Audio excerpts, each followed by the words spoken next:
Hello everyone, welcome back to our channel, welcome back to Bengali sports blog. Bengali sports ব্লগের নতুন একটা ভিডিওতে তোমাদের সবাইকে welcome.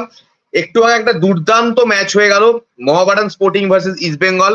One of the best matches, মানে এবারের কলকাতা লিগের, মানে আমি বলবো সুপার সিক্স এর ডেফিনেটলি টপ ম্যাচ, সেরা ম্যাচ ছিল। আমাদের সাথে এই মুহূর্তে জয়েন করেছে অনক নেদারল্যান্ডস থেকে।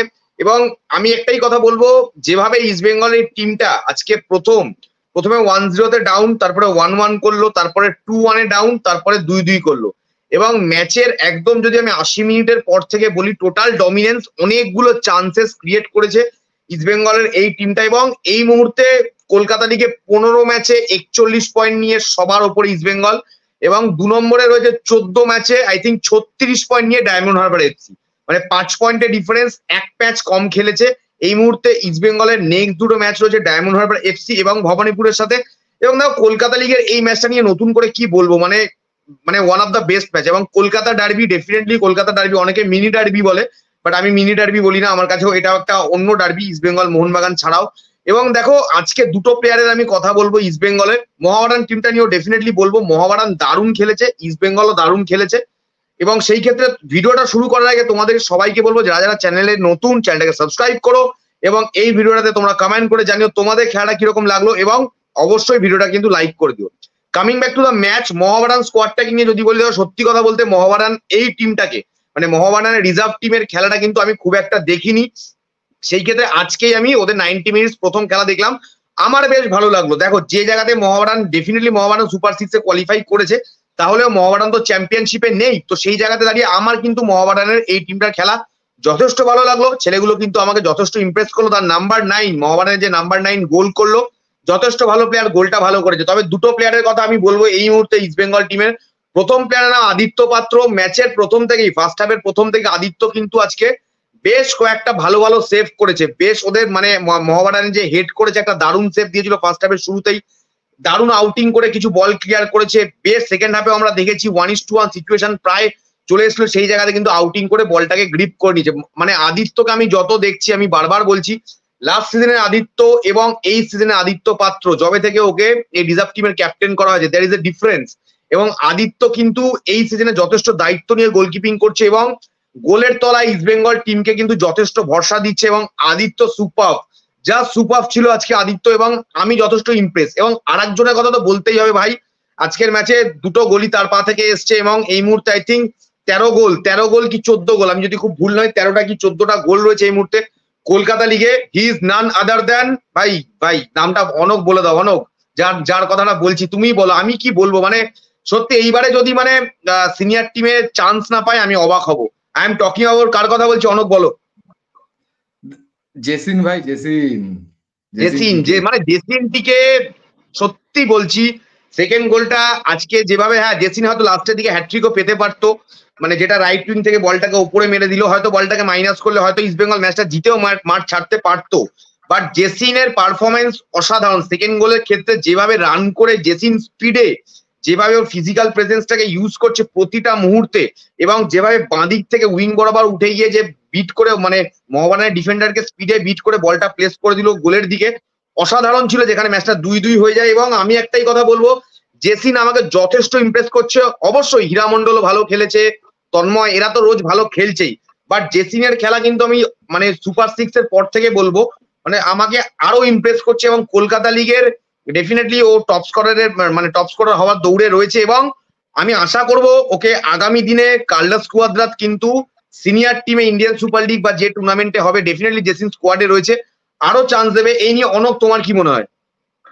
দেখো, একটা ছোট গল্প বলি তো।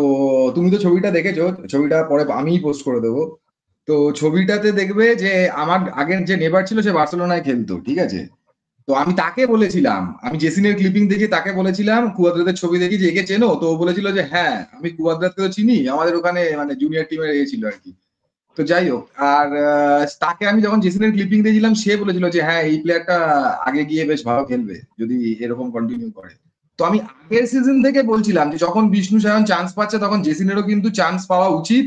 বিশেষ করে মনে রাখো আগের সিজনে আমাদের ফেলিসিও ব্রাউন, ঠিক আছে, তার আগে সিভেরিও টোরো, এরা যখন ক্লিক করছিল না তখনই আমার মনে হয়েছিল জেসিনের চান্স পাওয়া উচিত। তো জেসিনের ফার্স্ট টিমে chance is overdue as per me by more than a season, ঠিক আছে।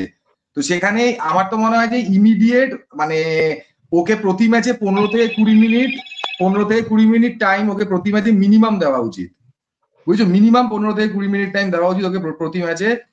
আর সেখানে মানে আর কিছু বলার নেই, মানে হি deserves the spot more than anybody from the reserve team. মানে এই সিজনে তো বলবো যে বিষ্ণু আর জেসিন, এরা যে বিষ্ণু যেরকম একদম মানে এফার্টলেসলি খেলে যাচ্ছে, মনেই হচ্ছে না যে কোনো এফার্ট দিতে হচ্ছে ওকে। তো সেই যে জায়গাটাতে আমার মনে হয় জেসিনও পৌঁছে গেছে। কারণ দেখো আরেকটা ফ্যাক্টর যেটা আমরা আজকে কাউন্টিং করছি না, সেটা হচ্ছে কল্যাণীর মাঠটা, যেখানে ইস্ট বেঙ্গল গ্রাউন্ডে ওরা প্রতিটা ম্যাচ খেলে অভ্যস্ত। সেখানে এটা নৈহাটিতে হয়েছে, নৈহাটিতে, কল্যাণী বলছি, নৈহাটি।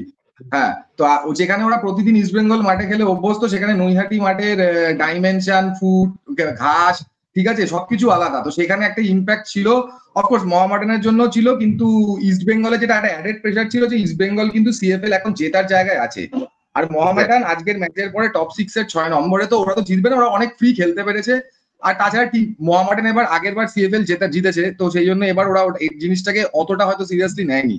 তো আস্তে আস্তে টিম, ওদের রিজার্ভ টিমটা গ্রো করতে করতে এখন হয়তো ফুল এতে হিট করেছে। প্লাস ওদের একটা বড় ম্যাচে খেলার একটা আলাদা মোটিভেশনও ছিল, আর আমাদের সেখানে ম্যাচটা জিততেই হবে এরকম একটা প্রেশার ছিল। তো সর্ট অফ তাহলে আরো সিকিউর হতো আমাদের পজিশন সিএফএল এর, মানে যেটা আমরা নাম্বার 1 আছি সেই জায়গায়।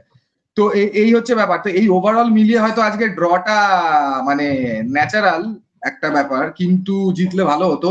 তবে আমরা যেরকম আমি মোহামেডানের বলবো যে সুজিত বলে প্লেয়ারটা যে মিডফিল্ডে আউটস্ট্যান্ডিং খেলেছে, মানে ওকে মাঠে সব জায়গায় দেখা গেছে, ডিফেন্স, মাঝমাঠ, অ্যাটাক, সব জায়গায়। ওই গোলেরও যে বলটা দিয়েছিল ক্রসটা, সেটাও ওই সুজিতই দিয়েছিল, ঠিক আছে, মানে যেটা মাঝখান থেকে মিডফিল্ড থেকে যে একটা ডায়াগোনাল বাড়িয়েছিল। তো আর সেখানে আমাদের টিমে আদিত্য পাত্র তুমি বলে দিয়েছো, আমি ডিটেলে গেলাম না, ডিটেলে আমি জেসিনের কথা বললাম। মানে বুঝতে পারছো তো, মানে বার্সেলোনায় খেলেছে এরকম প্লেয়ার যখন বলছে যে নজর কাটছে, তো সেখানে তো বুঝতেই পারছো মানে কোন লেভেলে জেসিন খেলছে। তো জেসিন ডিজার্ভস দ্য চান্স। আর আর আমার তো মনে হচ্ছে যে মানে কোচের দেওয়া উচিত, কারণ he fits the bill, he fits the system. মানে সিস্টেমটা যেটা কোচে সেটা খুব ভালোভাবে ফিট করে, কারণ ও উইং এ চলে যায়, পিছনে নামতে পারে, সবকিছু করতে পারে, ঠিক আছে। 15-20 মিনিট চান্স হি ডিজার্ভস। এই আমার এটা হচ্ছে কি আমার ম্যাচের কনক্লুশন। আর একটা কথাই বলছি, মানে একটু এতে, আচ্ছা অভিষেক বোধহয় জয়েন করতে চাইছে, অভিষেককে কি লিঙ্কটা পাঠিয়ে দিলে দিতে পারো? আমরা ভিডিও, এটা দাঁড়াও তাহলে, তুমি লিঙ্কটা পাঠাও। তো সেই ক্ষেত্রে আমি আর একটা কথা বলবো যে আজকের ম্যাচ ডেফিনেটলি মানে খুব ইন্টারেস্টিং একটা ম্যাচ, এবং ইস্ট বেঙ্গল এই মুহূর্তে 41 পয়েন্ট নিয়ে কিন্তু একদম ভালো জায়গাতে রয়েছে। এবং আগামী দিনে ইস্ট বেঙ্গলের দুটো ম্যাচ বাকি রয়েছে, যে একটা হচ্ছে ভবানীপুর এবং আর একটা হচ্ছে ডায়মন্ড হারবার। এবং এই জায়গাতে দাঁড়িয়ে যেহেতু 36 পয়েন্টে রয়েছে ডায়মন্ড হারবার, আর একটা ম্যাচ জিতলেই কিন্তু চ্যাম্পিয়ন। এবং আগের দিন দেখছিলাম ডায়মন্ড হারবারের তরফ থেকে একজন হয়তো বলছিলেন যে ডায়মন্ড হারবার খেলবে কিনা নেক্সট ম্যাচ জানি না।